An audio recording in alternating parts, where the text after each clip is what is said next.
As a Christian and a true disciple of Christ, you should be fearless. I'd like us to make respect to Mark chapter 6, verse 45 to 52. Created April 17, 2020, we are an assembly of Christians and without a care of our different denominations came together with the sole purpose of rebuilding our world by word of scripture. We are the Our World Group. Following this very passage, we're unveiled to the fact that the disciples of Jesus experienced the hardest of storms in the lake. They were almost drowning, but they noticed someone coming on top of the water. It was Christ, but they never noticed that he was the one. So they were terrified and frightened, also with the fact that the storms were high and their boat was almost sinking. Christ noticed this, and then he was coming towards their direction to help them, to calm down their storms, which he did.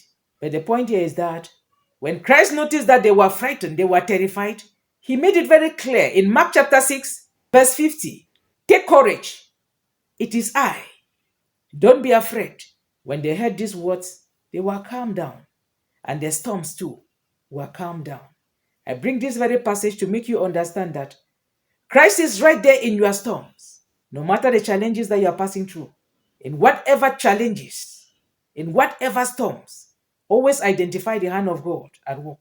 Always hear him say to you, take courage. It is I. Don't be afraid.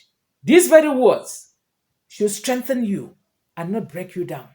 These very words should make you grow stronger in your storms, identifying God's hand in them. Know fully well that you are not alone in those storms. Know that Christ is right there to calm them down for you. He is right there telling you, take courage.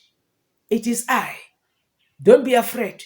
As a child of God, as a devoted Christian, you should be fearless. Acknowledge the presence of God in your storms and be strengthened by those storms.